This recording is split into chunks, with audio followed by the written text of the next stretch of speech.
الحمد لله نحمده ونستعينه ونستغفره ونؤمن به ونتوكل عليه ونعوذ بالله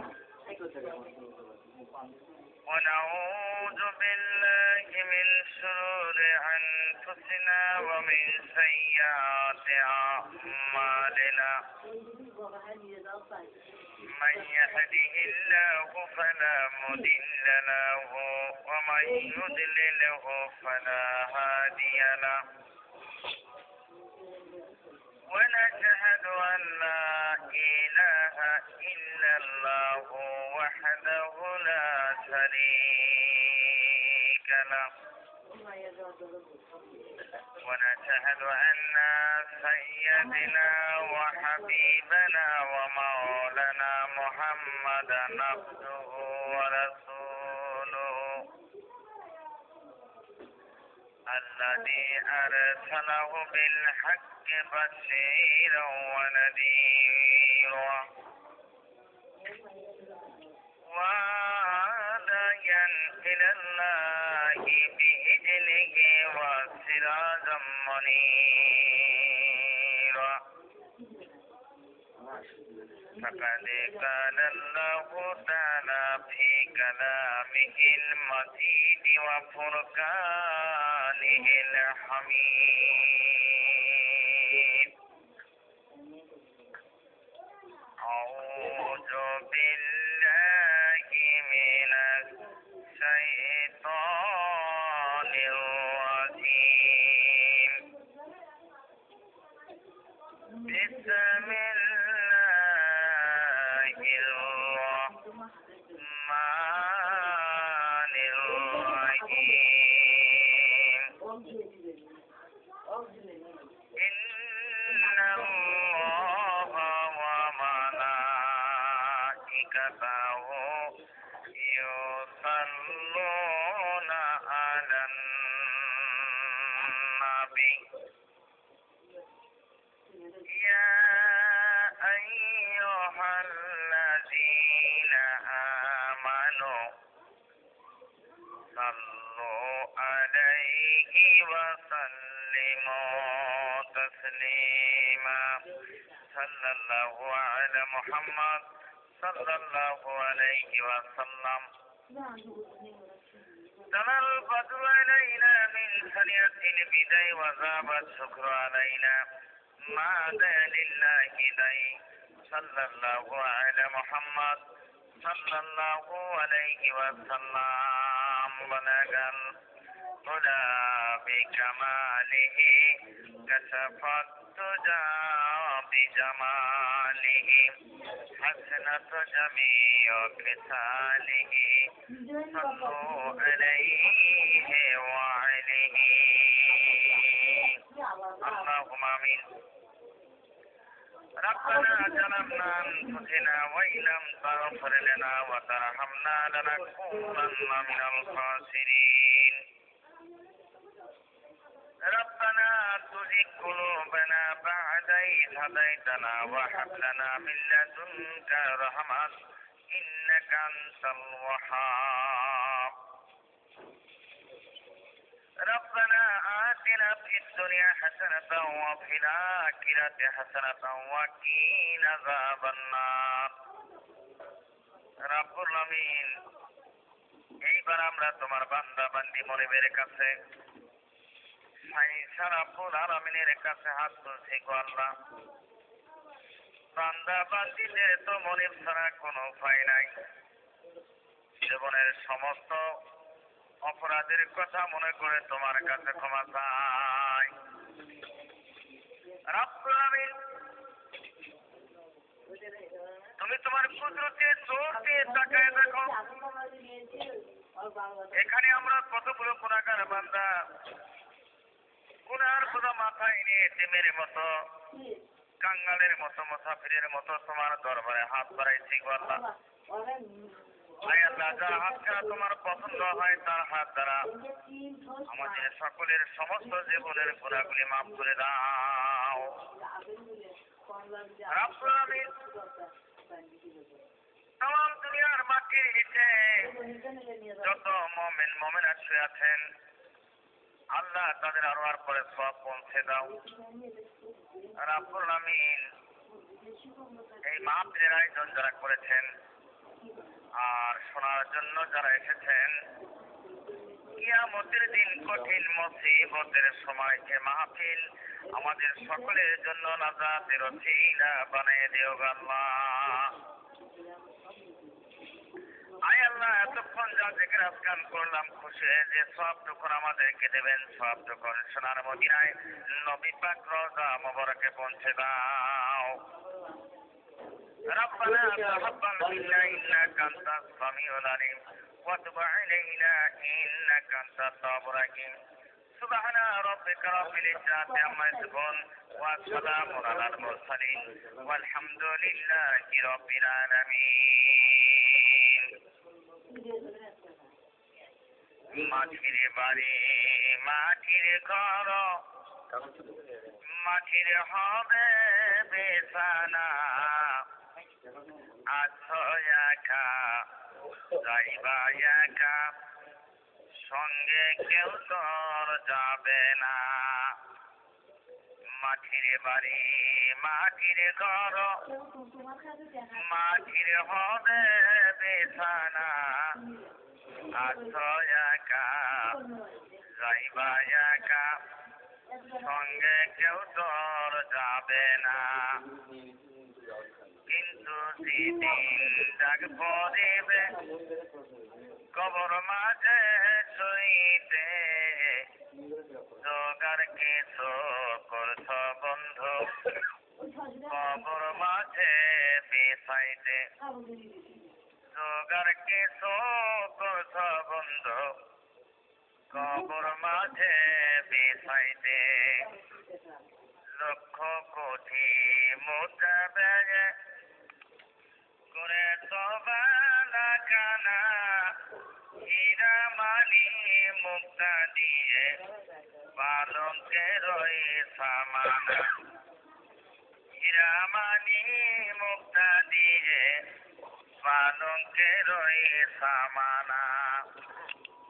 কোথায় হারছ আর কোথায় চলছ কোথায় যাইবা চলিয়া এ দুনিয়ার মায়ার পরে রজনা কেউ ভুলিয়া এ দুনিয়ার মায়ার পরে রজনা কেউ ভুলিয়া। বাবা গেছে দাদা গেছে কেউ তো ফিরে আসবে না চলিয়া যাবে কোলের শিশু বাজার তো ডাকবে না চলিয়া যাবে কোলের শিশু বাজার তো ডাকবে না। আল্লাহুম্মা সাল্লি আলা সাইয়্যিদিনা মাওলানা মুহাম্মদ ওয়া আলা আলি সাইয়্যিদিনা মাওলানা মুহাম্মদ। একটু জোরে সরে একটু মহব্বতের সহিত একটু পড়েন আল্লাহুম্মা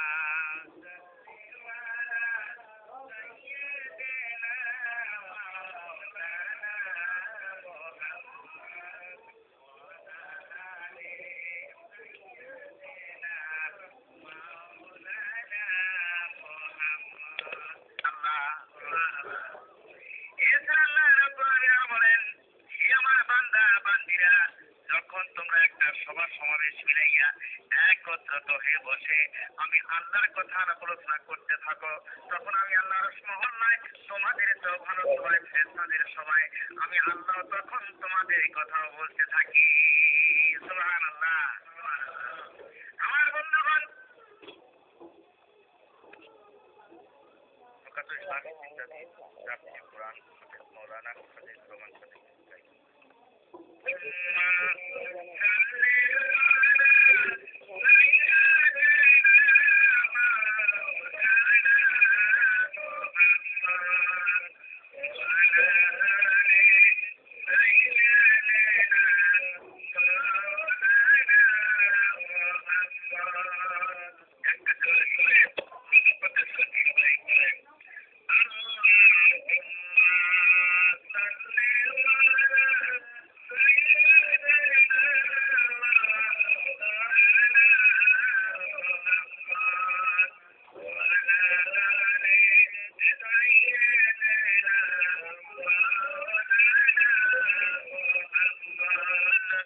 সাল্লাল্লাহু আলাইহি ওয়াসাল্লাম বলেন, তোমাদের মধ্যে যে সেই ব্যক্তি উত্তম যে কোরআন নিজে শিক্ষা করে এবং অন্যকে শিক্ষা দেয়। বুখারী শরীফ। রাসূল সাল্লাল্লাহু আলাইহি ওয়াসাল্লাম আর বলেন, ফরজ ইবাদতের পর কোরআন শরীফ তেলাওয়াত করা সর্বোত্তম ইবাদত।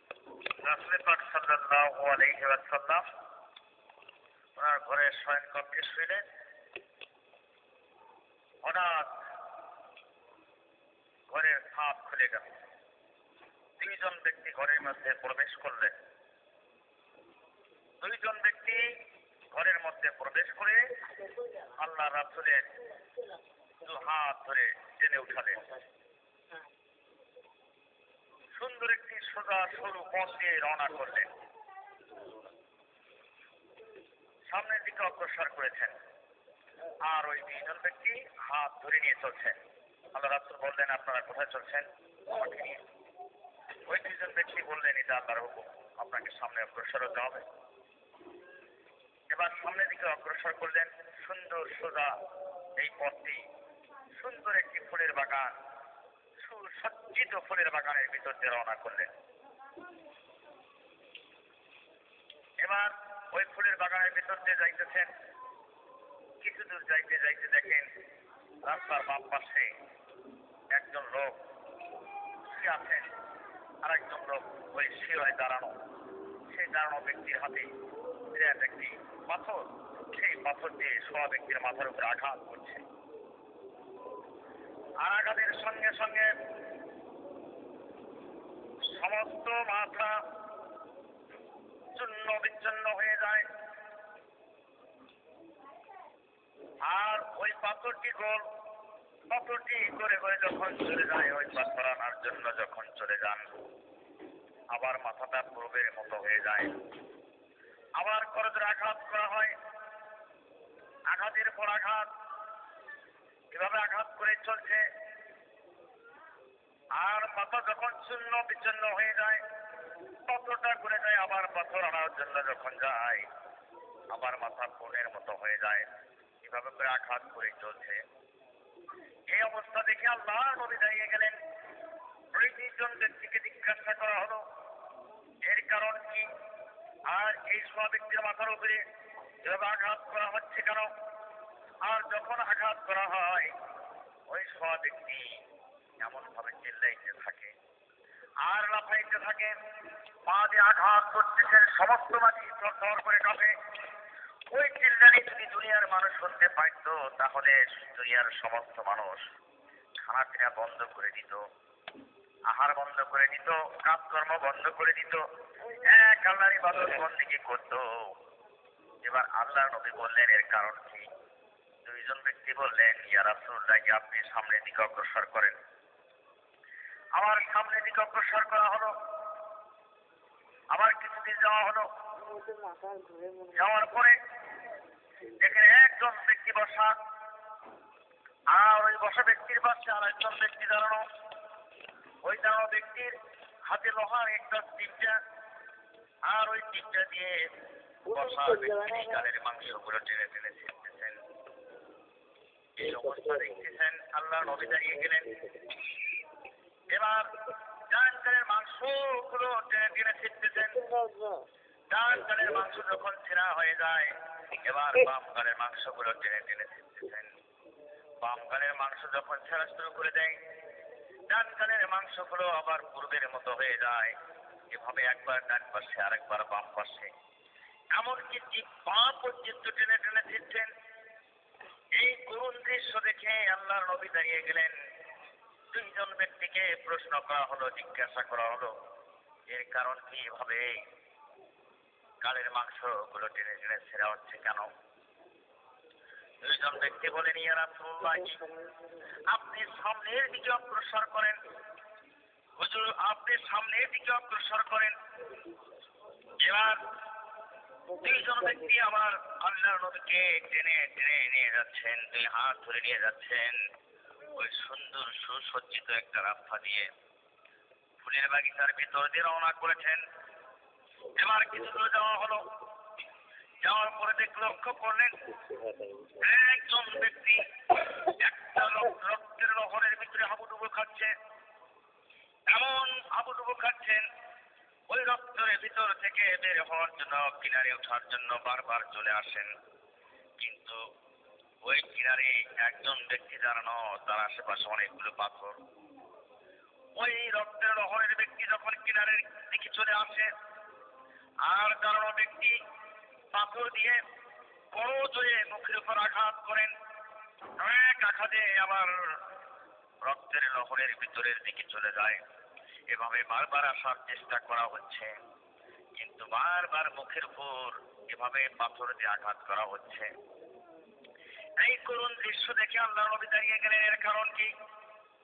এই ব্যক্তি রক্তের লহরের ভিতরে হাবুডুবু খাচ্ছে, কিনারে ওঠার জন্য চেষ্টা করতেছে, আর এই ব্যক্তি পাথর দিয়ে তার মুখের উপর তোদের আঘাত করে কেন? আল্লাহর নবী দাঁড়িয়ে গেলেন। এবার দুইজন ব্যক্তি বললেন, ইয়া রাসূলুল্লাহ, এর মর্মভেদ করে আপনাকে বলা হবে, আপনি সামনের দিকে অগ্রসর করেন। আল্লাহর নবী এবার সামনের দিকে অগ্রসর করলেন। এবার কি হলো? রাসূল পাক সাল্লাল্লাহু আলাইহি ওয়াসাল্লাম ওই দুইজন ব্যক্তির সঙ্গে সামনের দিকে আবার চলা শুরু করলেন। কিছু দূর যাইতে যাইতে দেখেন যে একটা বৃক্ষ বোঝেন তো আপনারা? গাছ, একটা গাছ, সেই গাছের নিচে একজন বৃদ্ধ লোক বসা। সেই বৃদ্ধ লোকের আশেপাশে অনেকগুলো ছোট ছোট কচি বাচ্চা, ছোট্ট বাচ্চা, তারা খেলাধুলা করতেছেন, আনন্দ ফুর্তি করতেছেন। সেই খেলাধুলা গুলো দেখার জন্য, সেই খেলাধুলা দেখানোর জন্য কিভাবে শিক্ষা দিচ্ছেন, ওই বৃদ্ধ লোকটা খেলাধুলা দিচ্ছেন। আর সেই বৃদ্ধ লোকের এত সুন্দর চেহারা, তার চেহারা মোবারক দেখে আল্লাহর নবী দাঁড়িয়ে গেলেন। আর তার একটু পাশে একজন বিকট আকৃতির লোক, বিচ্ছিরি রকম চেহারা, সে আগুনে তা দিচ্ছে, আগুন ফুকাচ্ছে, আগুন প্রস্ফুটিত করছে। এই দৃশ্য দেখে আল্লাহর নবী দাঁড়িয়ে গেলেন। বললেন ওই দুইজন ব্যক্তিকে,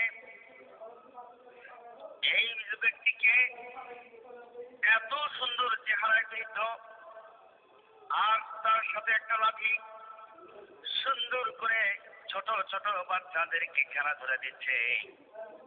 এত সুন্দর সুন্দর ছোট ছোট বাচ্চা কিভাবে খেলাধুলা করতেছে, এদের আব্বা কোথায়, এদের মা কোথায়, আর এইভাবে খেলাধুলা করতেছে কেন? হাজার হাজার শিশু সন্তান। এই দৃশ্য দেখে আল্লাহর নবী দাঁড়িয়ে গেলেন। এবার দুইজন ব্যক্তি বললেন, ইয়া রাসূলুল্লাহ, আপনি সামনের দিকে অগ্রসর করেন, আবার সামনের দিকে অগ্রসর করেন। হুজুর গো, আপনি এই গাছ দিয়ে একটু সামনের দিকে অগ্রসর করেন। এবার আর একটু দূরে যাওয়া হলো। লক্ষ্য করে দেখলেন কিছু লোক একটা ঘরের মধ্যে আল্লাহর জিকির আজকার করছেন।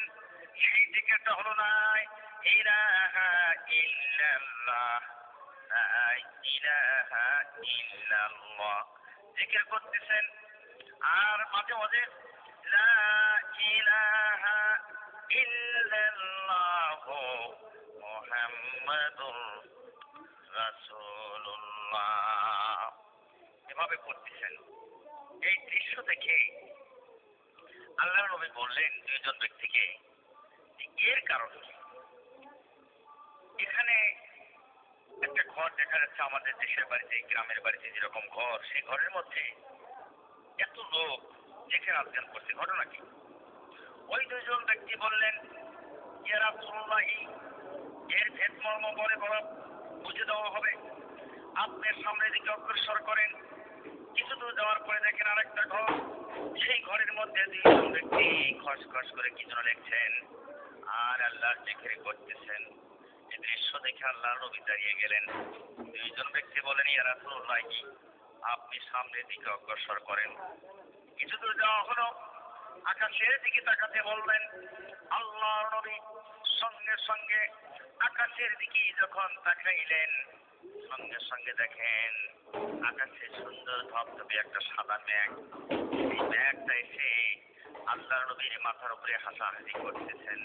সঙ্গে সঙ্গে আল্লাহর নবী বললেন, দুইজন ব্যক্তিকে ডাকতে বললেন, এর কারণ কি? আর মাথার উপরে এই একটা হাসাহাসি করে কেন সাদা ধবধবে মেঘ?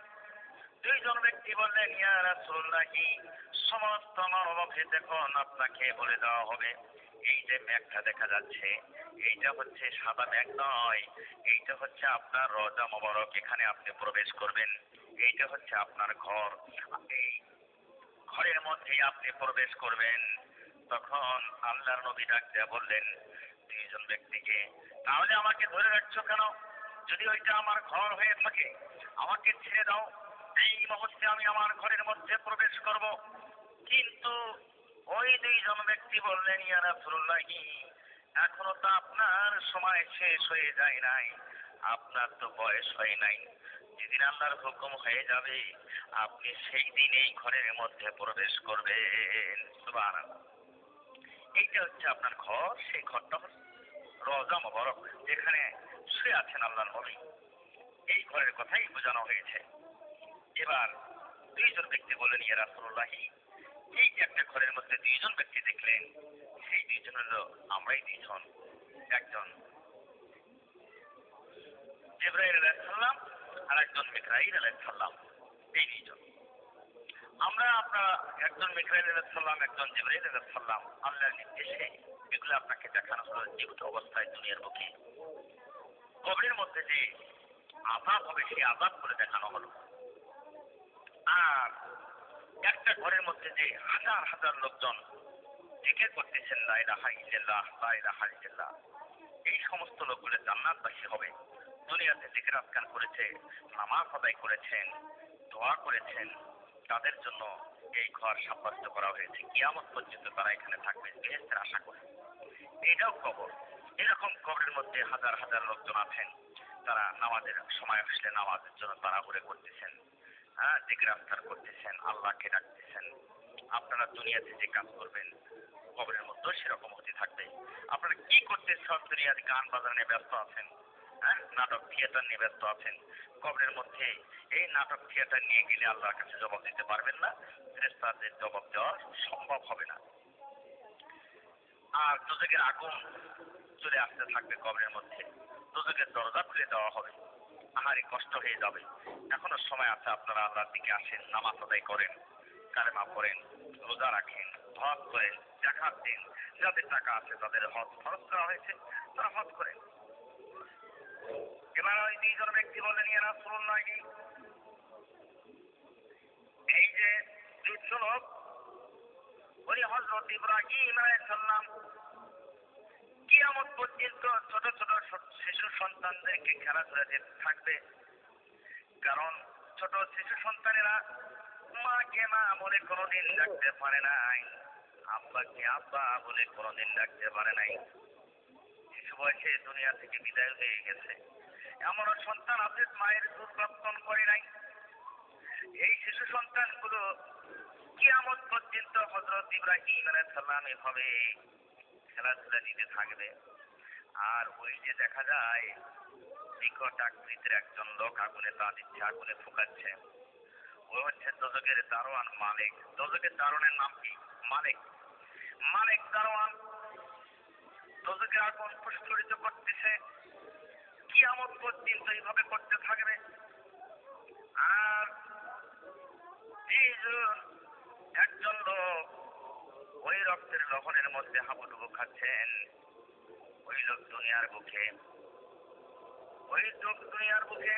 সুদখোর ছিল, ঘুষখোর ছিল, হালালি পয়সা খেয়েছে।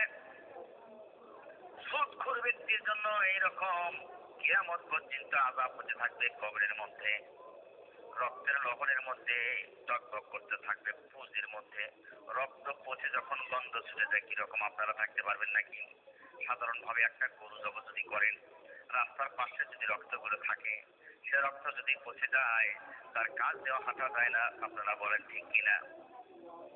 এইরকম আযাব হতে থাকবে যারা সুদখোর, সুদখোরের আযাব কিয়ামত পর্যন্ত হতে থাকবে, মাফ করা হবে না, আল্লাহ পাক মাফ করবে না।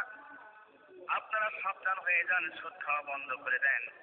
এখনো সময় আছে, আল্লাহর দিকে আসেন, সুদখোর হয়ে গেছেন, মসজিদের ভিতরে বড় বড় লেকচার করেন, আগের কাতারে যা দাঁড়ান। আপনার জন্য আগের কাতার আপনাদের জন্য করা হয়নি। আপনারা মুসলমান থেকে খারিজ, পিছনের দিকে চলে যান, জাহান্নামী ব্যক্তি। এখনো সময় আছে, তওবা করেন। জেনে শুনে আপনারা সুদ খাওয়া হারাম, এই কাজ কেন করেন? আপনারা সামনের দিকে অগ্রসর করেন, আল্লাহর দ্বীনের দিকে অগ্রসর করেন, নামাজ কায়েম করেন, যাকাত দেন, নামাজ পড়েন, রোজা করেন, হজ করেন। আমার ভাইয়ের এখনো সময় আছে। সুদখোর ব্যক্তি এভাবে হুটবুট করতে থাকবে। এবার দুইজন ব্যক্তি ডাকতে বললেন, ইয়া রাসূলুল্লাহ, ওই যে একজন ব্যক্তি বসা আর একজন ব্যক্তি দাঁড়ানো, ওই গালের মাংসগুলো লোহার চিমটা দিয়ে ছিঁড়ে ছিঁড়ে ফেলতেছেন। ওই ব্যক্তি দুনিয়ার বুকে চকলখোর ছিল। চকলখোর পর্যন্ত, হ্যাঁ, চকলখোর, এর কথা ওর কাছে কয়, ওর কথা ওর কাছে কয়, কয়া জ্ঞানজাম বেজে দেয়, ঝগড়া বেজে দেয়, মারামারি যখন বেজে যায়, দূরে যা বসে বসে শয়তান, চকলখোর শয়তান। এটাকে বলা হয়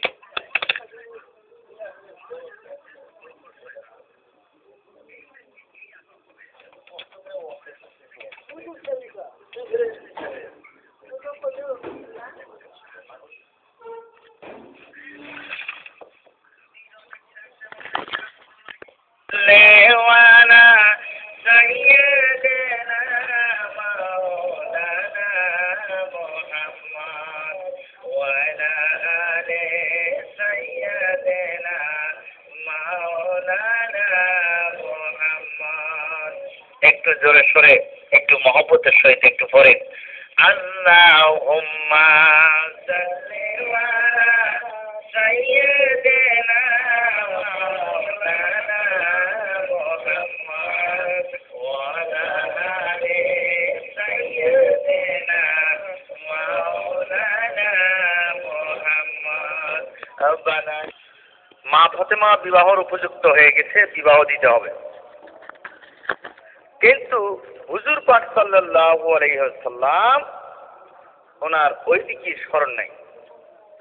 কারণ স্মরণ না থাকার কারণ, মক্কা থেকে মদিনায় হিজরত করেছেন, মদিনার কাজগুলো গুছিয়ে তুলতে হুজুর হয়রান পেরেশান হয়ে যাচ্ছে, তার জন্য খেয়াল নাই ওইদিকে। এইদিকে হযরত আলী রাদিয়াল্লাহু তাআলা আনহু, হযরত আবু বকর সিদ্দিক রাদিয়াল্লাহু তাআলা আনহু, হযরত ওমর ফারুক রাদিয়াল্লাহু তাআলা আনহু একসাথে তিনজন যাচ্ছেন আল্লাহ রাসূলের দরবারে। রাসূল পাক সাল্লাল্লাহু আলাইহি সাল্লাম মসজিদে নববীতে যাচ্ছেন। হঠাৎ হযরত আবু বকর সিদ্দিক রাদিয়াল্লাহু তাআলা আনহু হযরত আলীকে ডাক দিয়ে বললেন, হে আলী, মা ফাতেমা তো বহুত বিবাহর ঘর আসলো, বড় বড় পাত্র থেকেও আসলো, অনেক ধনী জমিদারের ছেলেরাও আসলো, কিন্তু হুজুর সাল্লাল্লাহু আলাইহি ওয়াসাল্লাম তো কোনো কান দিচ্ছে না। হে আলী, তুমি একবার প্রস্তাব দিয়ে দেখো, আল্লাহ রাসূলের দরবারে প্রস্তাব দিয়ে দেখো।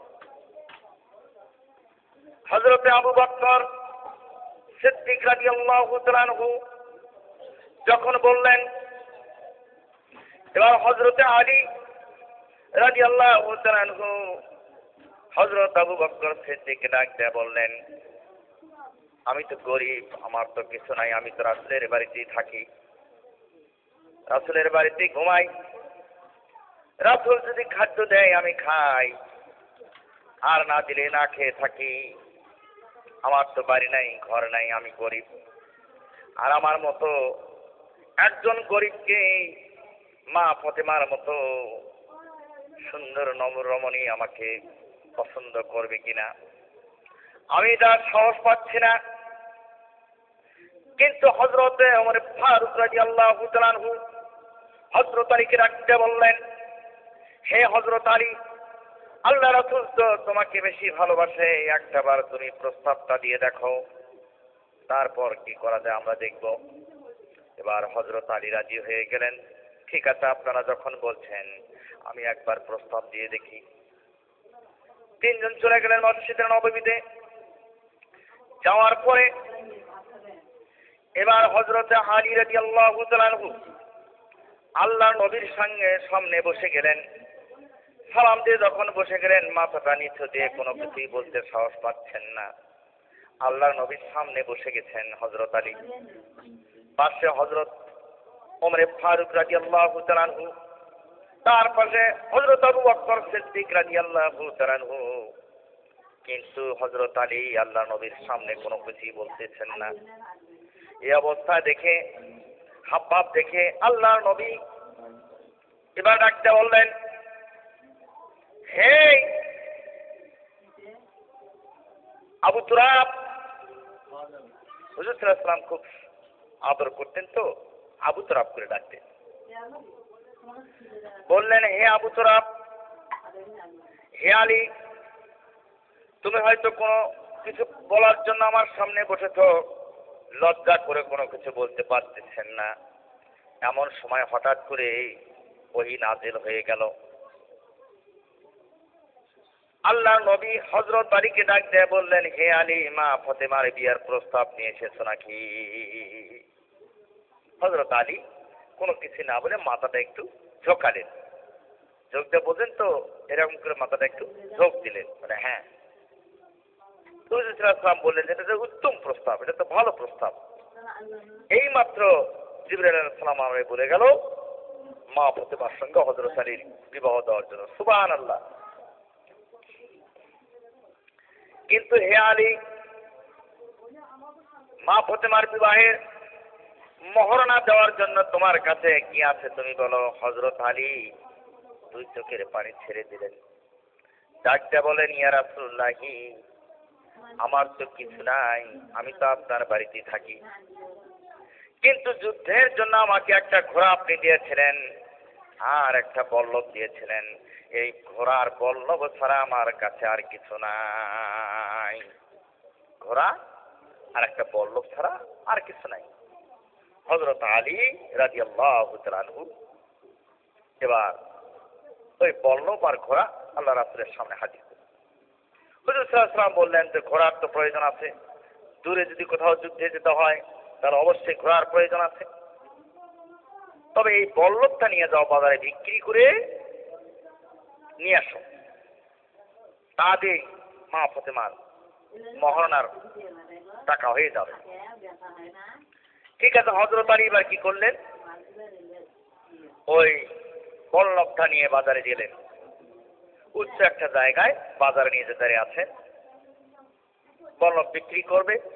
হাজার হাজার লোকজন বল্লভ কেনার জন্য আসতেছেন, কিন্তু সাহস পাচ্ছেন না। হযরত আলীর ইয়া বড় চেহারা, আহ, সুন্দর রূপ, সুন্দর চেহারা, বল্লভ কেনার সাহস পাচ্ছে না, দেখতেছে আর চলে যাচ্ছে। এমন সময় ওসমান গনি রাদিয়াল্লাহু তাআলা আনহু হযরত আলীর সামনে দাঁড়িয়ে গেলেন। হে হযরত আলী, বল্লভ বিক্রি করে কি করবে? বল্লভকে বিক্রি করবে? হযরত আলী বললেন, ভাই, আমি তো বল্লভ বিক্রি করব।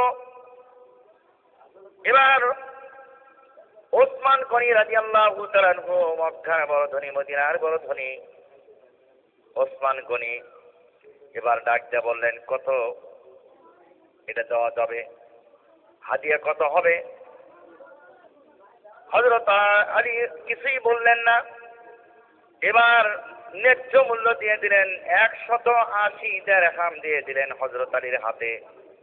এবার ওসমান গনি এবার হযরত আলীকে ডাক দিয়ে বললেন, হে হযরত আলী, এটা তো তোমার কাছ থেকে আমি উচিত মূল্যে কিনে নিয়েছি, এখন এটা আমার। হযরত আলী বললেন, হ্যাঁ, এটা তো এখন আপনার, এইটা আপনি এখন নিয়ে যেতে পারেন, কোনো সমস্যা নাই। এবার ওসমান গনি এবার ডান হাতে ধরলেন, নাড়াইতে পারেন না, বাম হাতে ধরলেন, নাড়াইতে পারেন না, সর্বশক্তি দিয়া ধরলেন। এত ওজন হয়েছে, এত ওজন, তাকে নাড়াইতে পারেন না। এবার ওসমান গনি ডাক দেয়া বলেন, হে আলী, আমি যাকে নাড়াইতে পারি না তা দিয়ে যুদ্ধ করব কেন? কিভাবে যুদ্ধ করব তা দিয়ে? এটা তো আমার দেহের শোভা পায় না।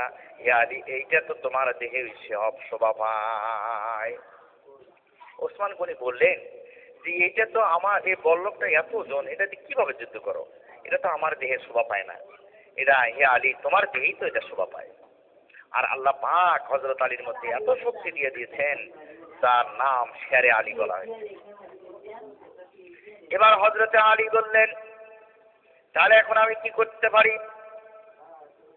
ওসমান গনি বড় ধনী, আরবের বড় ধনী ওসমান গনি ডাকতে বললেন, হে আলী, এই দিরহামগুলো তোমাকে দিয়ে দিলাম, আর এই যে বল্লভটা আমার কাছে দিয়ে দিছ উচিত মূল্যে আমি কিনে নিয়েছি, কিন্তু আমি এই বল্লভটাও তোমাকে উপহার দিয়ে দিলাম যুদ্ধ করার জন্য। সুবহানাল্লাহ। হযরত আলী খুশি হয়ে গেলেন। এবার বল্লভটা নিয়ে আর দিরহামগুলো নিয়ে হযরত আলী রাদিয়াল্লাহু তাআলা আনহু মসজিদে নববীতে প্রবেশ করে আল্লাহর নবীর সামনে দাঁড়িয়ে গেলেন। আল্লাহর নবীর হাতে দিয়ে দিলেন দিরহামগুলো আর বল্লভটা দিয়ে বললেন, ইয়া রাসূলুল্লাহ, এই যে 180 দিরহাম।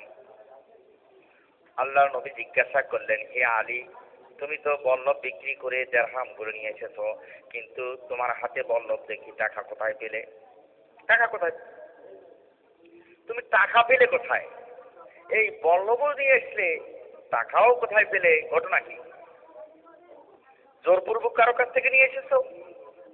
হযরত আলী বললেন, না হুজুর, আমি বল্লভটা বিক্রি করে দিয়েছি ওসমান গনির কাছে।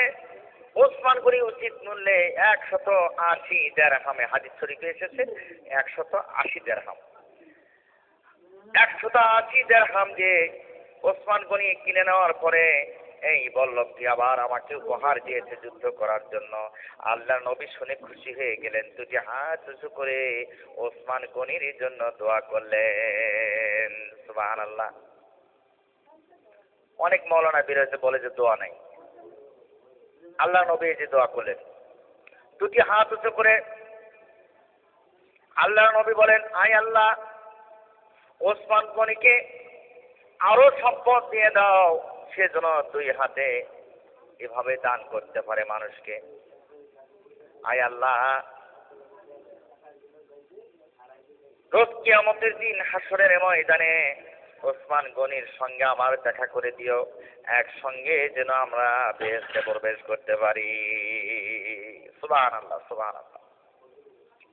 আমার বন্ধুগণ, এবার আল্লাহর নবী দিরহামগুলো হাতে নিলেন। হযরত আবু বকর সিদ্দিক রাদিয়াল্লাহু তাআলা আনহুকে ডাকে কিছু দিরহাম তার হাতে দিয়ে বললেন, যাও বাজারে কিছু মিষ্টি কিনে নিয়ে আসো। এরপর বাকি হযরত বেল্লাল রাদিয়াল্লাহু তাআলা আনহুর হাতে দিয়ে দিলেন, বললেন, হে বেল্লাল, যাও বাজারে কিছু বুডৌকর কিনে নিয়ে আসো, কিছু সরঞ্জামাদি কিনে নিয়ে আসো। আর বাকি দিরহামগুলো হযরত আলীর হাতে দিয়ে বললেন, হে আলী, তুমি বাজারে যাও, যা একটা মশক কিনবে, একটা বিছানার একটা চাদর কিনবে, একটা পালঙ্ক কিনবে, দুটো শিহরি বোঝেন তো, দুটো শিহরি মানে পাতি, যাতে করে ভাত রান্না করে, দুটো শিহরি কিনবে, একটা বদনা কিনবে, বদনা বোঝেন তো, একটা কিনবে, একটা আটা পিসার জাতা কিনবে। এভাবে করে তিনজনকে বাজারে দিয়ে পাঠাইলেন। বাজারে যাওয়ার পরে বাজার করে নিয়ে আসলেন, তিনজন একসাথে উপস্থিত হয়ে গেলেন। আল্লাহর নবীর সামনে হাজির করা হলো। এবার আল্লাহর নবী হযরত আলীকে ডাক দেয়া বলেন, হে আলী, যাও আশেপাশের যত লোকজন আছে সবাইকে দাওয়াত করে আসো।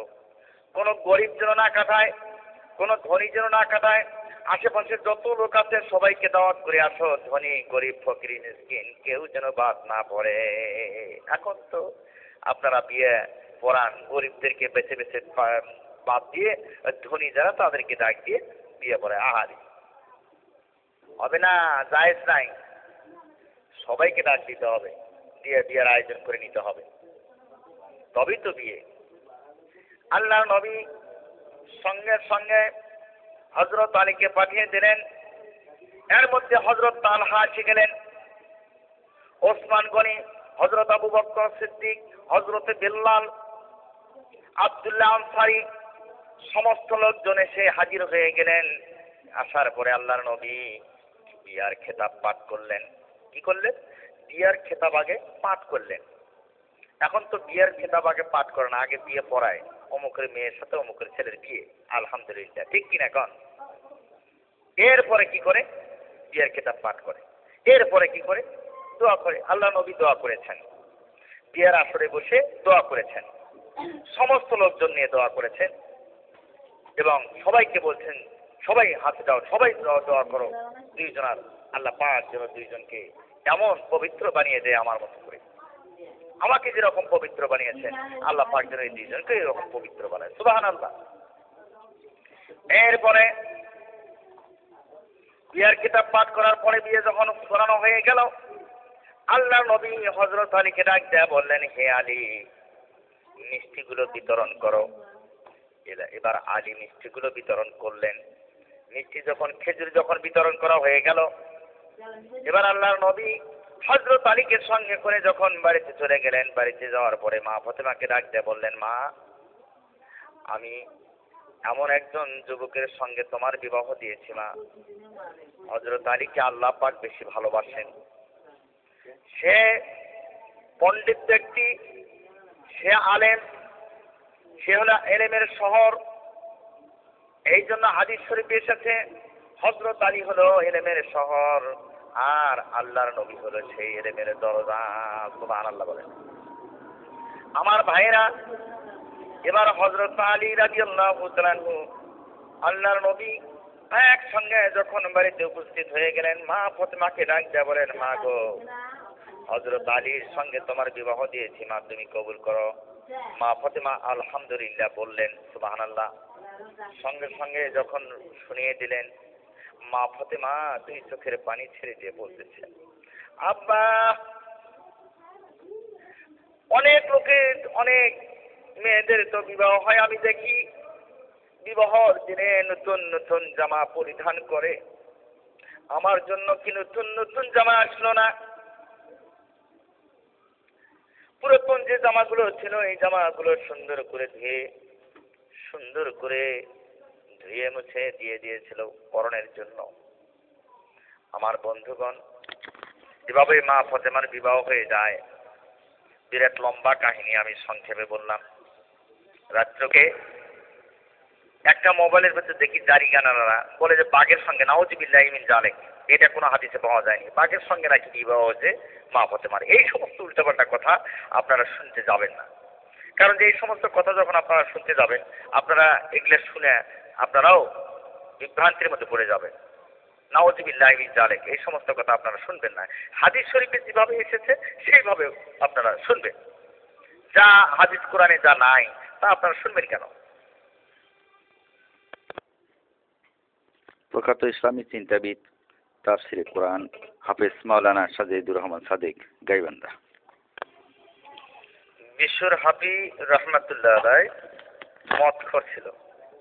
অনেক বন্ধু বান্ধবদেরকে সঙ্গে করে নিয়ে মদ খাওয়ার জন্য রওনা করেছেন। প্রতিদিন মদ খায়, ব্যবহার হয়ে প্রতিদিন বন্ধু বান্ধবের সঙ্গে আড্ডা করে মদ খায়। একজন মদ খাওয়া লোক যদি আল্লাহর ওলি হয়ে যেতে পারে, তা আপনাদের কি সমস্যা?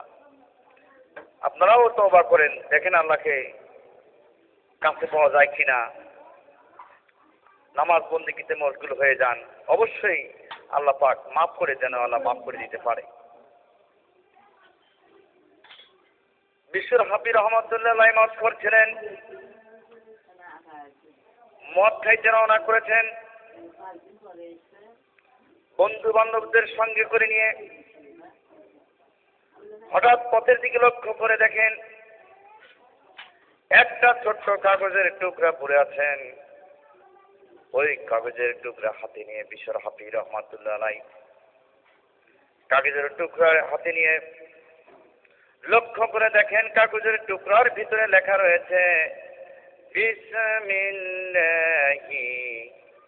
রহমানির রহিম।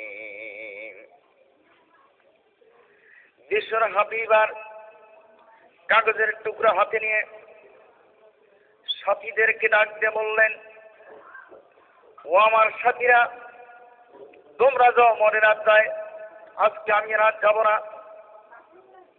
এবার বিশ্বর হাবি রহমাতুল্লাহ আলাইহি ওই কাগজের টুকরা হাতে নিয়ে বাড়িতে চলে গেলেন। বাড়িতে গিয়ে মাকে ডাকতে বললেন, আম্মা, মা, আমি রাস্তার ভিতরে একটা কাগজের টুকরা পেলাম, তাতে লেখা রয়েছে বিসমিল্লাহির রহমানির রহিম।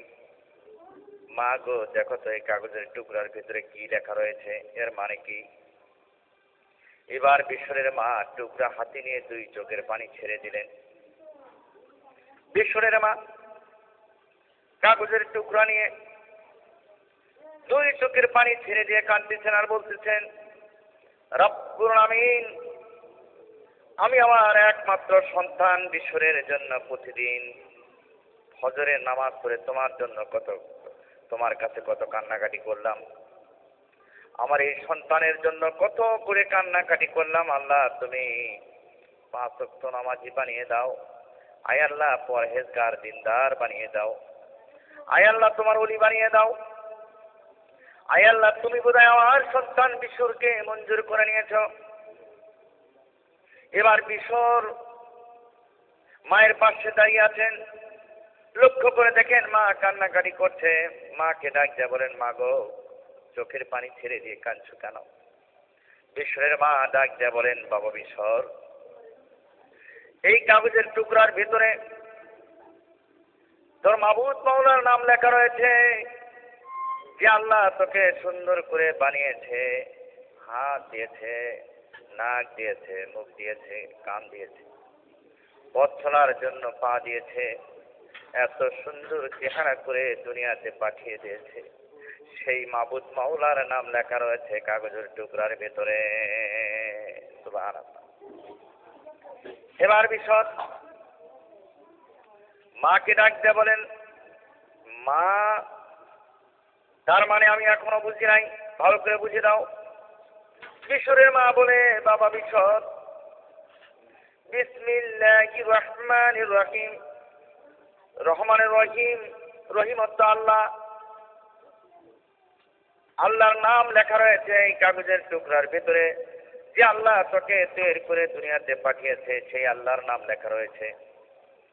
বিশ্বর এবার মাকে ডাক দেয়া বলেন, মা গো, কাগজটা আমারে দিয়ে দাও। এবার বিশ্বরের মার হাত কাছ থেকে বিশ্বর কাগজ টুকরাটা নিয়ে নিল। বিশ্বর হাফি রহমাতুল্লাহ কাগজের টুকরা হাতে নিয়ে এবার চিন্তা করতে লাগলো, যেই মাবুদ মাওলা আমাকে সুন্দর করে বানিয়েছে, দুনিয়াতে পাঠিয়ে দিয়েছে, সেই কাগজের টুকরার ভিতরে আমার মাবুদ মাওলার নাম লেখা রয়েছে, তাহলে আমি কাগজের টুকরাটা কোথায় রাখবো? এবার বিশ্বর আতর লাগাইয়া মখমলের কাপড় দিয়ে পেঁচাই রাতভর মাথার উপরে রেখে পাহারা দিতে লাগলেন। বিশ্বর এবার পাহারা দিতে লাগলেন, আহারে, আল্লাহর লেখা নামটা আমি কোথায় রাখবো? এবার বিশ্বর পাহারা দিতে দিতে এক সময় ঘুমিয়ে পড়লেন। ঘুমের কাতরে দেখেন আমার আল্লাহ পাক ডাক দেয়া বলেন, ইয়া বিশ্বর, রাফা'তা ইয়াসমি ফালা ফারাক। এর বিশ্বর, পথ থেকে আমার নামটাকে ঘুরে নিয়েছে, এত উপরে স্থান দিলে রে বিশ্বর, যা আজ থেকে তোর নামটাকে আমি আউলিয়া কুতুবদের খাতায় লিখে দিলাম। জোরে বলেন সুবহানাল্লাহ। আমার বন্ধুগণ, একজন মৎস্য ব্যক্তি আল্লাহর ওলি হয়ে যেতে পারে। নিজাম খুনি 101টা খুন করার পরে আল্লাহর ওলি হয়ে গেছেন, নিজাম আউলিয়া নাম ধারণ করেছেন। আপনারা কেন পারবেন না? এখনো সময় আছে। সূর্য তো পশ্চিম দিকে উদিত হয় নাই। যেদিন সূর্য পশ্চিম দিকে উদিত হবে, ওই দিন থেকে তওবার দরজা বন্ধ হয়ে যাবে, তওবার খাটবে না। এখনো সময় আছে। আপনারা তওবা পড়ে এক আল্লাহর নাম ইবাদত বন্দেগী করতে থাকেন। কিনা করতে পারেন, নিমেষে ফকিরকে বাদশা করতে পারেন, বাদশাকে ফকির বানাইতে পারেন। আল্লাহ পাক কিনা করতে পারেন। আমার বন্ধুগণ, এখনো সময় আছে। আপনারা ফিরে আসেন, নামাজের দিকে ফিরে আসেন। সাল্লাল্লাহু আলাইহি সাল্লাম হাদিস শরীফে বর্ণনা করেন, আর ইবনে ওমর রাদিয়াল্লাহু তাআলা আনহু قال رسول الله صلى الله عليه وسلم بني الإسلام على خمس شهادة أن لا إله إلا الله وحده لا شريك له ونشهد أن محمدا عبده ورسوله أقيموا الصلاة وآتوا الزكاة والحج وصوموا رمضان আল্লাহর হাবিব সাল্লাল্লাহু আলাইহি সাল্লাম বলেন, একই বর্ণনাকারীর কাছ থেকে হাদিসটি বর্ণনা করা হয়েছে, বুখারী শরীফ এবং মুসলিম শরীফ থেকে নেওয়া হয়েছে।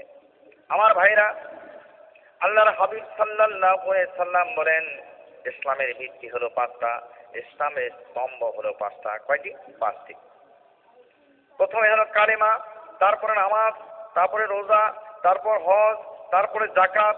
এভাবে করে পাঁচ ভাগে বিভক্ত করা হয়েছে। এই পাঁচটির মধ্যে একটা যদি আপনি বাদ দিয়ে দেন, তাহলে আপনার ইসলামটা নড়বড় হয়ে যাবে, আপনি শক্তিশালী হতে পারবেন না। আমার ভাইরা, এখনো সময় আছে, ফিরে আছেন। ও যুবক ভাইরা, এখনো সময় আছে, ফিরে আছেন। জিন্দেগি ও জিন্দেগি ও জিন্দেগি, জিন্দেগি থাকিতে কর বন্দেগি, ফিরে শাসদ গোল বাবা দেশাহার, নাহাই জান কি নাশকা নারাজ জুজুবর, আহলে দুনিয়া কাফের আনি মুখলুকান, রোজে সরদার ঝকঝকান বকবকান, আগার দানাম তুরা আজমান জুদাই চেরা। প্রখ্যাত ইসলামী চিন্তাবিদ, তাফসিরে কোরআন হাফেজ মাওলানা সাজেদুর প্রখ্যাত ইসলামী চিন্তাবিদ, তাফসিরে কোরআন হাফেজ মাওলানা সাজেদুর রহমান সাদেক, গাইবান্ধা। ওয়াজ বন্ধ করে একটা প্রশ্নের জবাব দিতে তো সময় শেষ। ঠিক আছে, আর একটু জিকির করো, একটু সামনের দিকে অগ্রসর হয়ে আর কিছু কথা বলি, এরপরে দোয়া করে দেওয়া হবে। শুরু করে দেওয়া আর একটু।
কোরআনের আইন মতো দেশ চালায়, কোরআনের আইন মতো দেশ চালায়, ওই দেশের ভিতরে চুরির ভয় থাকবে না, ডাকাতির ভয় থাকবে না, জেনার ভয় থাকবে না, কাটাকাটির ভয় থাকবে না, মারামারির ভয় থাকবে না।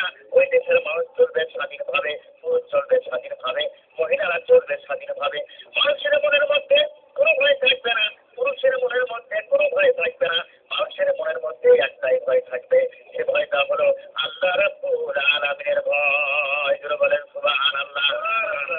আমার বন্ধুগণ, তাই আল্লাহর দোয়া চান আর আল্লাহর দোয়া আমাদের আল্লাহর দিনকে জমিনে প্রতিষ্ঠা করার জন্য সাহায্য করতে হবে। এই গানও চিরকাল থাকবে না, আর এই মালও চিরকাল থাকবে না। আপনার গান, আপনার মাল চিরকাল এই দুনিয়াতে থাকবে না, আপনি বেঁচে থাকতে পারবেন না। কারণ যে আপনার দাদা চলে গেছে, আপনার পিঠে চলে গেছে, পূর্বের পুরুষেরা চলে গেছে, এই দুনিয়াতে চিরকাল বেঁচে থাকার জন্য আপনারা আসেন নাই। এই জন্য আল্লাহর দিন জমিনে প্রতিষ্ঠা করার জন্য, কায়েমের জন্য আপনারা প্রচেষ্টা চালিয়ে যান। আল্লাহ রাব্বুল আলামিন কোরআনে কারিমে বলেন সূরা সাফ আয়াত 10, ইয়া আইয়ুহাল্লাযীনা আমানু হাল আদুল্লুকুম আলা তিজারাতিন তুনজিকুম মিন আযাবিন আলীম তুমিনুনা বিল্লাহি ওয়া রাসূলিহি ওয়া তুজাহিদুনা ফি সাবিলিল্লাহি বিআমওয়ালিকুম ওয়া আনফুসিকুম যালিকুম খায়রুল লাকুম ইন কুনতুম তা'লামুন। আল্লাহ রাব্বুল আলামিন বলেন, হে ঈমানদার ব্যক্তিরা, আমি কি তোমাদের কাছে এমন একটা ব্যবস্থার কথা বলবো যে ব্যবস্থাটা করলে ওই জাহান্নামের কঠিন শাস্তি থেকে তোমরা বাঁচিয়ে যাবা। সেই ব্যবস্থাটা হলো আমি আল্লাহর প্রতি ঈমান আনতে হবে, আর আমার রাসূলের প্রতি ঈমান আনতে হবে, আর আমি যে দান দিয়েছি আর যে মাল দিয়েছি তা দ্বারা জিহাদ করে আমার দিনকে জমিনে প্রতিষ্ঠা করতে হবে। এই তোমাদের জন্য উত্তম যদি তোমরা জানতে। আল্লাহ পাক কোরআনে কারিমে বলেন যে আমি যে দান দিয়েছি আর যে মাল দিয়েছি তা দ্বারা জিহাদ করে আমার দিনকে জমিনে প্রতিষ্ঠা করতে হবে। এই তোমাদের জন্য উত্তম যদি তোমরা জানতে। আর আল্লাহর দিন জমিনে প্রতিষ্ঠা করার জন্য, কায়েমের জন্য যখন তোমার থেকে বের হয়ে যাবে, আপনার বাধা আসতে পারে, বিপদ আসতে পারে, প্রতিকূলতা আসতে পারে। আল্লাহ রাব্বুল আলামিন বলেন, যতই বিপদ আসুক না কেন, সূরা আর-রুম 47, ওয়া কানা আলাইনা নাসরুল মুমিনিন। মুমিনদের সাহায্য করা আমি আল্লাহর জন্য ওয়াজিব হয়ে যায়, মুমিনদের সাহায্য করা আল্লাহর জন্য ওয়াজিব হয়ে যায়। সবাই বলেন সুবহানাল্লাহ। ইল্লাহি তাকবীর, ইল্লাহি তাকবীর।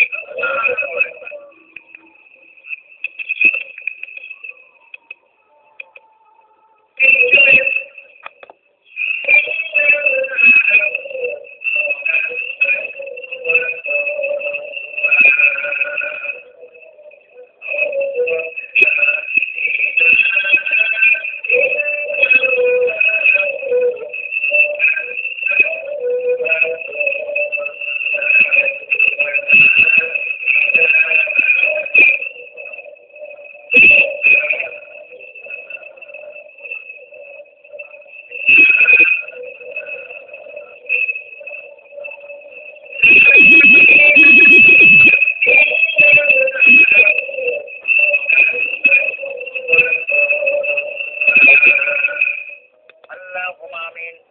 ربنا ظلمنا أنفسنا وإن لم تغفر لنا وترحمنا لنكونن من الخاسرين. ربنا فاغفر لنا ذنوبنا وكفر عنا سيئاتنا وتوفنا مع الأبرار. ربنا آتنا في الدنيا حسنة وفي الآخرة حسنة وقنا عذاب النار. রব্বুল আলামিন, এইবার আমরা তোমার বান্দা বান্দি মনিবের কাছে রব্বুল আলামিনের কাছে হাত তুলছি গো আল্লাহ। বান্দা বান্দিদের তো মনিব ছাড়া কোনো উপায় নাই। জীবনের সমস্ত অপরাধের কথা মনে করে তোমার কাছে ক্ষমা চাই। রব্বুল আলামিন, তুমি তোমার কুদরতি চোখ দিয়ে তাকায় দেখো, এখানে আমরা কতগুলো গুনাহগার বান্দা, গুনাহগুলো মাথায় নিয়ে এতিমের মতো, কাঙ্গালের মতো, মুসাফিরের মতো তোমার দরবারে হাত বাড়াইছি গো আল্লাহ। আয় আল্লাহ, যার হাত ছাড়া তোমার পছন্দ হয় তার হাত দ্বারা আমাদের সকলের সমস্ত জীবনের গুনাহগুলি মাফ করে দাও। আয় দুনিয়ার মাটির নিচে যত মোমেনাত শুয়ে আছেন আল্লাহ তাদের আল্লাহর পরে সব পৌঁছে দাও রব্বুল আমিন। এই মাহফিলের আয়োজন যারা করেছেন আর শোনার জন্য যারা এসেছেন কিয়ামতের দিন কঠিন মুসিবতের সময় এই মাহফিল আমাদের সকলের জন্য নাজাতের ওসিলা বানায়ে দিও আল্লাহ। আরে রব্বুল আমিন আমাদের দোয়াখানা মদিনায় হুজুর সাল্লাল্লাহু আলাইহি সাল্লামের রওজা মোবারকে পৌঁছে দাও। ربنا تقبل منا إنك أنت السميع العليم وتب علينا إنك أنت التواب الرحيم سبحان ربك رب العزة عما يصفون وسلام على المرسلين والحمد لله رب العالمين.